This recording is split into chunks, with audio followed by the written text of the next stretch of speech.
Hello everyone, welcome back to my YouTube channel. I'm finally doing another video for you guys. I know I suck at making videos on this channel, but I'm trying my best to making more for you guys. But I'm finally gonna do a labor and delivery story, and I'm going to be telling both of my stories from my twins and my daughter. But with my daughter, I'm gonna hurry and get to it because it's a little long. So basically, I ended up getting induced with my daughter on May 12th at 9 p.m. I went to the hospital here in Arizona, and I went for my induction. I did the paperwork and I did all that kind of stuff, and I finally got to my actual room, and they started all this process. They started putting all this stuff in, and they basically made me sign all this stuff. They asked me questions on what I'm gonna do and all that stuff. And I told them that I'm gonna be keeping my placenta because I'm gonna be encapsulating my placenta into pills. And they asked me like why, and I was just like, because you know, all these benefits. And they were like really shocked, and they're like, okay. So I had all my stuff for my placenta because it was my first time. So I ended up getting my cooler and all that stuff in my bags in my eyes. So once I had my daughter, I was ready to, you know, put my placenta into the cooler. So it'll be fine until I get home to put it in the freezer until I shipped it out to the lady. But anyways, so that ended up happening, and then I finally started all that stuff to start the process for the induction.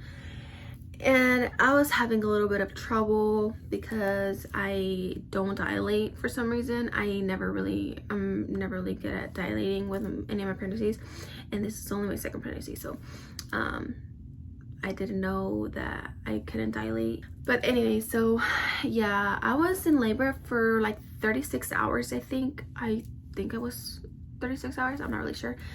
But it was like 2.5 full days, and I was in the hospital for 5 days total. So I ended up with the Pitocin. I think they gave me this little pill to soften my cervix, and then they gave me the Pitocin. I don't know if that's the same thing. I don't know if the Pitocin makes this to soften your cervix. I'm not really sure. I don't know anything about that kind of stuff. So basically, yeah, they gave me all that pill, but when they gave me the pill to start it, immediately, like probably like 10 minutes in, my daughter's heart rate started to drop, and I thought it was because she was moving a lot, but it wasn't. So the doctor came in, or the nurse came in, and she was checking to see if it was actually, you know, my daughter moving around, and like the monitor ended up, you know, moving or something. So no, she tried to fix it, she tried to find it, and I was, in my heart like started racing because I was like, what the heck is going on? Why isn't it going back up? And so basically, I guess her heart dropped for like a few minutes, and she ended up hitting like an emergency button behind my chair, and all these nurses came in, and it even scared me more because all the nurses just rushed into the freaking room, and she's like, don't worry, don't stress yourself out. We're just trying to find your daughter's heartbeat because it just dropped out of nowhere. And her guess was because of the pill that they gave me. So what she did was she said she was just gonna give me a half pill from now on until, you know, my cervix finally starts to open a little more. So they finally got her heartbeat back to normal. They ended up switching me to my side. They massaged my belly and all like that, and they finally calmed her down a bit. But my husband was sleeping at the time when all that stuff was going on, and I woke him up.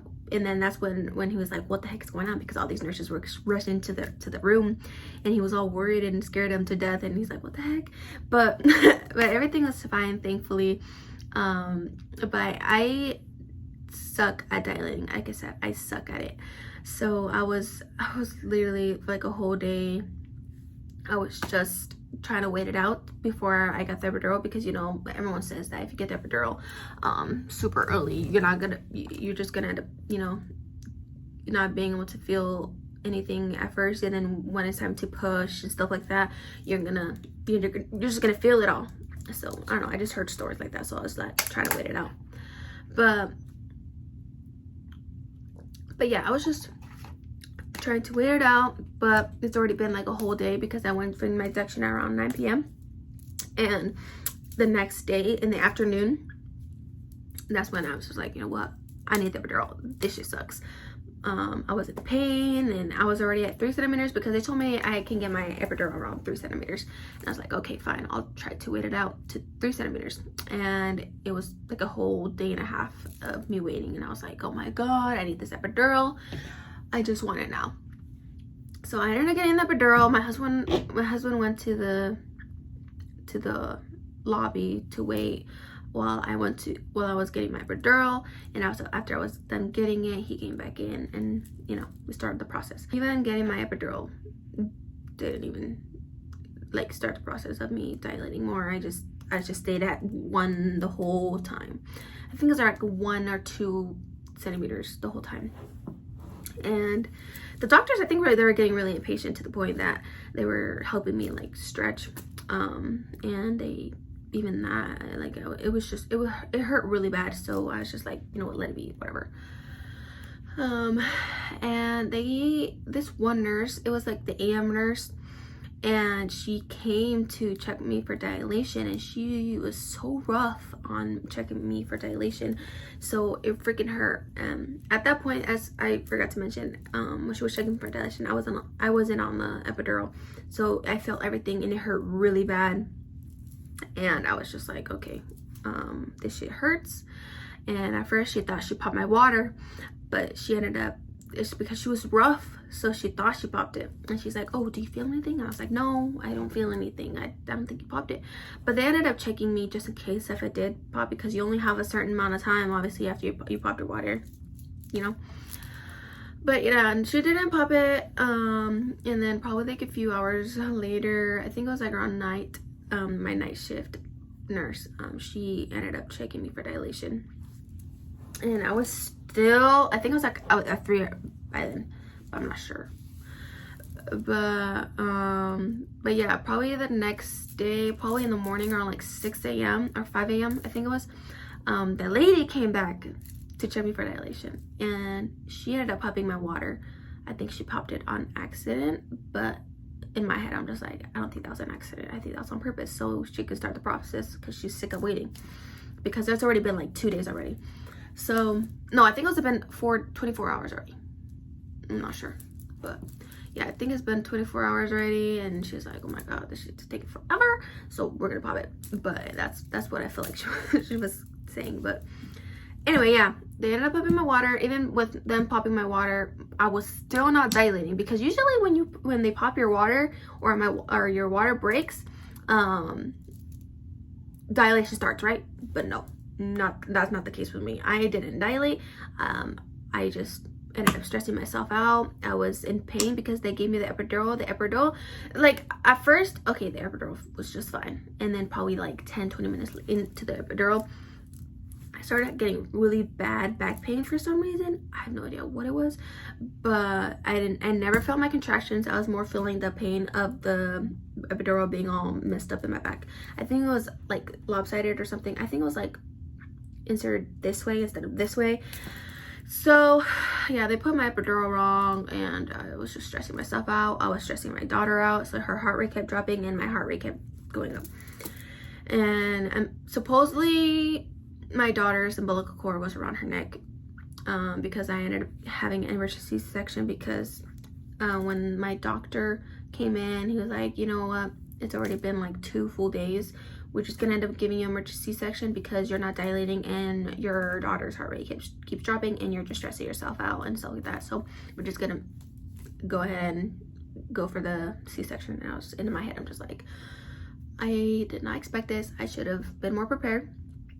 And in my head, I'm just freaking crying, and I'm crying and crying. I'm just like, I don't want this. I don't want to have a C-section. I really don't.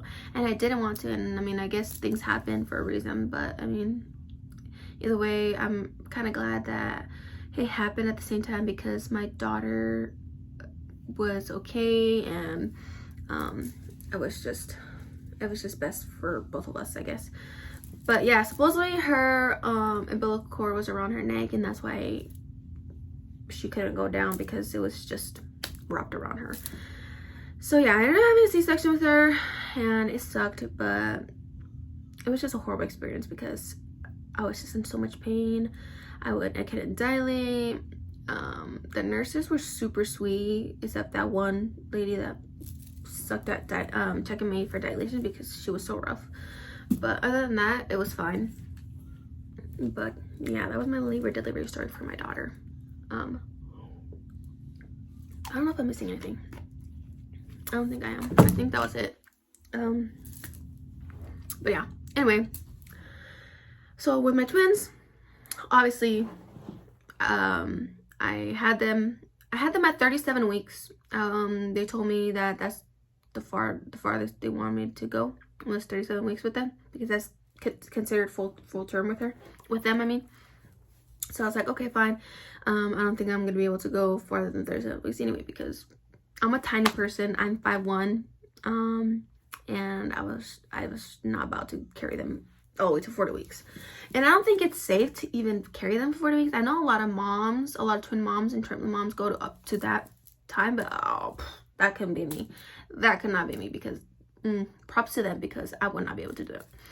I did it to 37, and I'm super happy, and thank God. And I thank God that my body was able to do that for them, and I was able to carry them till full term, because damn, that's just crazy. That I really thought I was gonna give birth around 35 weeks, or I was gonna have them, and my water was gonna break. I was gonna have them early, but no, they were too comfortable in there, and they wanted to come out whenever they wanted to come out. But I feel like if I had never ended up getting induced, I probably would have I went to like 37 weeks. I mean, to 39 weeks at least with them, at least. But nope. I ended up getting induced at 37 weeks on May, sorry, I'm thinking of my daughters, on December 29th in the morning at 8 a.m.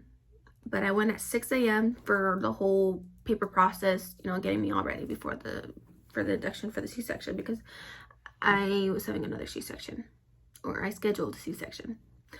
I was gonna go for a VBAC, but honestly, I didn't want to go through if one of my twins, you know, was able to come out first, and the other one, I had complications, and I didn't want to recover from one and win the other one. I didn't, you know. So I didn't. I just ended up having a C-section, because I feel like that would have been way better. Plus, one of my twins was up and one of my twins was down, so it wouldn't have worked either way. So yeah, it just ended up working out, just having a C-section. But I ended up going to the C-section. They did the operation thing. They hooked me up in all these freaking IVs and stuff like that.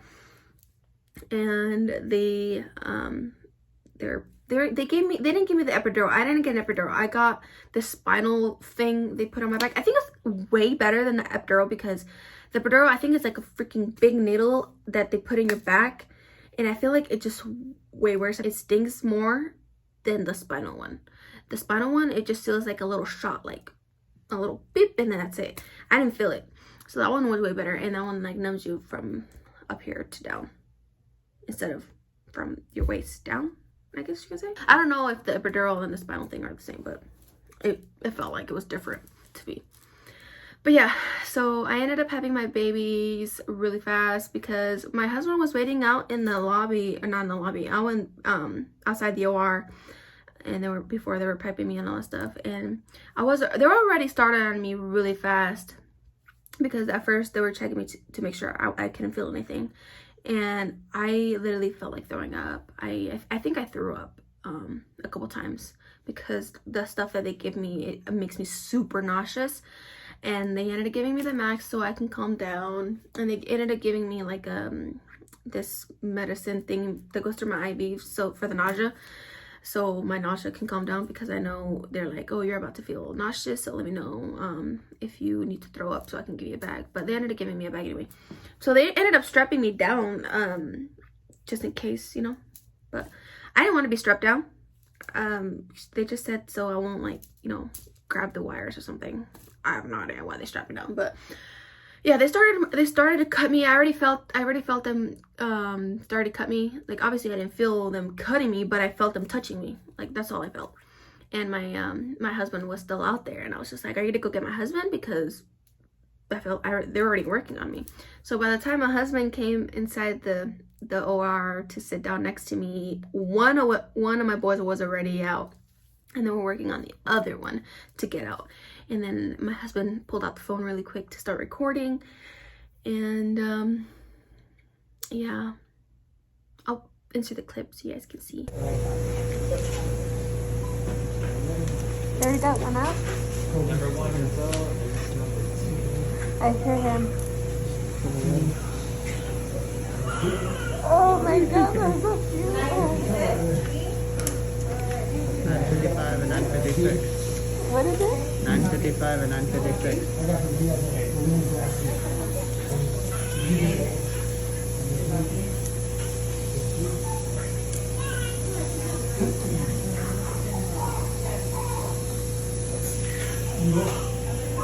cute. But yeah,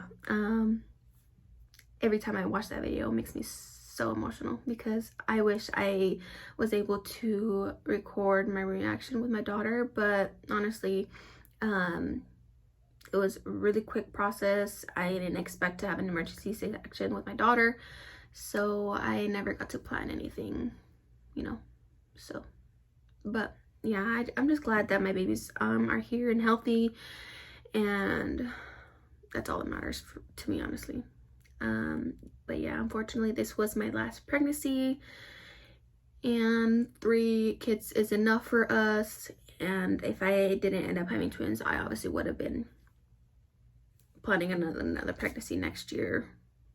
But yeah, it's not gonna happen because I already have 3 kids, and me and my husband agreed on 3 kids, and that's it. But yeah, if I end up getting pregnant, obviously if it happens, it happens, but it's not gonna happen, that's for sure. Cross my ears. Never say never. I also forgot to mention, I'm gonna put this little clip in here, sorry, but I totally forgot to mention that after they got my babies out and after they were all done fixing me up, I went to this little room. I have no idea where, but they sent my husband and my boys obviously to the room where I'm going to be staying at, but they sent me to a different room to monitor me because I guess I was bleeding a lot and I was having a lot of blood clot coming out of me, and so they were monitoring me for that. They were monitoring my heart rate because I guess it was super high, but also I was having the shakes too, so it was just like shaking the whole time, and I was just making my heart rate go, you know, high. But they just wanted me to calm down for a second before they even sent me back. But they were just testing me. They were just making all this tests on me before I even went back to my room. But I think I was there for like a whole hour, and it sucked because I didn't get to see my boys right away. I know I saw one of my boys at first while they were checking on the other one, or they were like, you know, working on him, and my husband brought one of my boys to me and I saw him, but I didn't get to see the other baby. So yeah, it was really sad because I didn't get to see, you know, the other one or both of them at the same time. But yeah, an hour later I got to see my boys. But anyways, yeah, that was my labor delivery story. I really hope you guys enjoyed the story. I don't know if I talk a lot, but I'm sorry. If you guys got to the end, thank you. You're literally the MVP because I know I talk a lot, and I know a lot of people don't like to sit here and just watch a 20-minute video every time. So, but I'm gonna start making my stories a little shorter for you guys because I know I talk a lot. I just try to get every detail for you guys so you guys, you know what's going on, instead of me just doing a little short part and be like, what the hell is she talking about? But no, but yeah, that's everything for today's video. Hope y'all enjoyed it. Bye.